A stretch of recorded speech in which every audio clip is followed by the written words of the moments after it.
असलामुअलैकुम दोस्तों वीरों ते भराओ की हाल है। ठीक हो सेहत ठीक ने। उम्मीद है सारे भरा ठीक होवोगे। तुहाड़ियां दुआवां नाल मैं भी ठीक हाँ। आगा मोहम्मद निशान इस्लामाबाद तो आप दी पेशे खिदमत है। कबूतरों इस गर्मी के 37 टैंपरेचर 38 टैंपरेचर तो बाद जो कबूतरों ठंडा घोटा बना के दिता जाता है बदामां वाला, वो तुहानू दस्या जाएगा। तो जेड़े जेड़े कबूतर माशाअल्लाह तुहाडे अच्छे फिरन वाले कबूतर ने, तुसीं उन्होंने ये दोगे तुहाडे कबूतर 12 1 2 तो बाद जोड़े ने वो कार माशाअल्लाह खुश होकर बहनगे, ठापे मार के बहनगे। तो ये चीज़ां मैं तुहानू दसन लगा, तो नोट कर लो। तो मेहरबानी करया करो यार, किसी चीज़ की कमी पेशी अगे पिछे चीज़ों ना करया करो। जिस तरह चीज़ दसी होंगी किसी उस्ताद भरा ने उस तरह ही तुसीं अगे इस्तेमाल करया करो। तो चलिए वीडियो वाल। तो एक दो चीज़ा और ने यार कि देखो, अगर तुहाडे कोल कबूतर अच्छा है ना, तो कबूतर की सांभ नहीं अच्छी, कबूतर फिर नहीं उड़न लगा। अगर तुहाडे कोल सांभ भी अच्छी है, कबूतर भी अच्छा है, तो तुहाडे कोल पानी गर्म या नुस्खा अच्छा नहीं, फिर भी मसला बनेगा।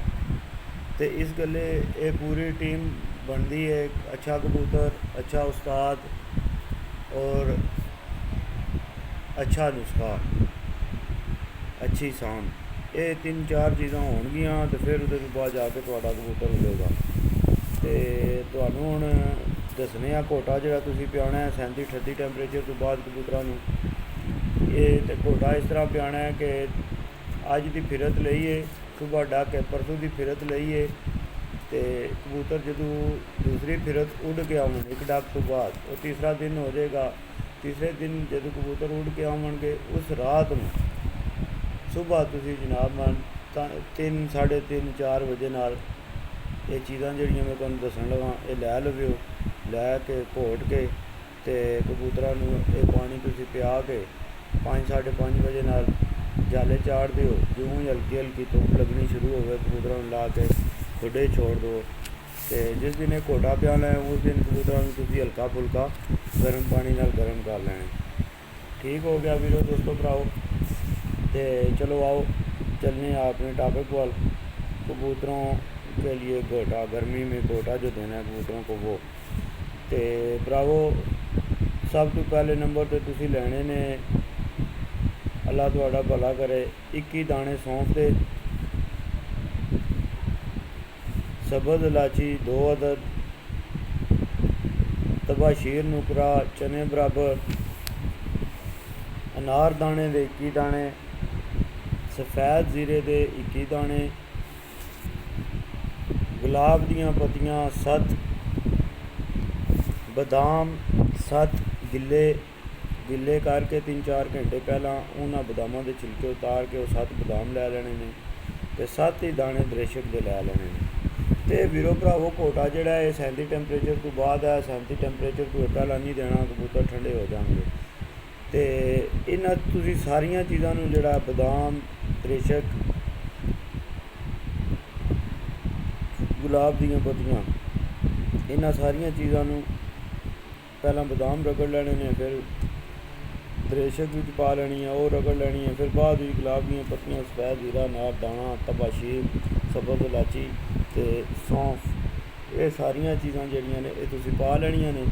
तो पा के इन्हां चंगा रगड़ा ला के तो 20 cc फी कबूतर के हिसाब नाल तुसीं 7 कबूतरां दे वास्ते है जिहड़ी मैं मिकदार तुहानू दसी है। 7 दाने दरेशक दे, 7 बदाम दे, गुलाब दियाँ पत्तियाँ 7, सफ़ैद ज़ीरे दे 21 दाने, नार दाने दे 21 दाने, तबाशीर नुकरा चने बराबर, सब्ज़ इलायची 2 अदद तो सौंफ 21 दाने। ये 20 cc फी कबूतर के हिसाब नाल तुसीं दे पानी पा लेना। 7 कबूतर होणगे तुहाडे 140 cc पानी पै जाएगा।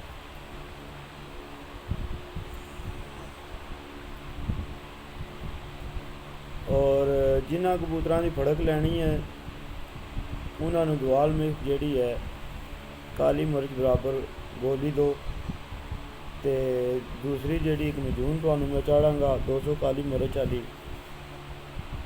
वो लाजमी दो। तो घोटा जिहड़ा है सुबह 4:30 बजे देना है पोटा साफ़ कर लो। अगर पोटे दाना है ज़्यादा दाना है तो पोटा साफ़ कर लो, अगर नहीं थोड़ा जहा दाना है बिल्कुल महसूस है हल्का 2-4 दाने हो रहा तो फिर तुसी ये इंज ही दे दो कोटा। तो इंशाल्लाह तुहाडे कबूतर माशाल्लाह वापस भी घर भी आएंगे, पक्के भी आएंगे। इस कोटे के नाल ये होएगा जिहड़ियां असीं मजूना गरम देने आ, नुस्खे गरम देने आ, ये सारी जिहड़ी गर्मी होएगी फिरतां दी, दोवां दी फिरतां दी, 3 दिनां दी, वो सारी गर्मी ख़त्म हो जाएगी। तो वीरो भराओ इंशाल्लाह अगर वीडियो अच्छी लगे तो लाइक करया करो तो शेयर करया करो ताकि किसी और भरा तक पहुँच जाए, किसी और भरा नूं गल लग जाए। तो और तुसीं चैनल जिहड़ा सबसक्राइब कोई नहीं करते पे सारे वीर भरा, तो चैनल सबसक्राइब करो।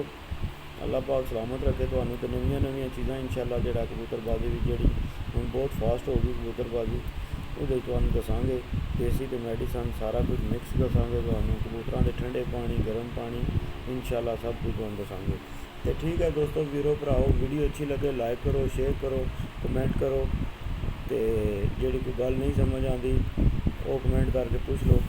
तो अल्लाह पाक सब नूं सलामत रखे, सलामत रहो।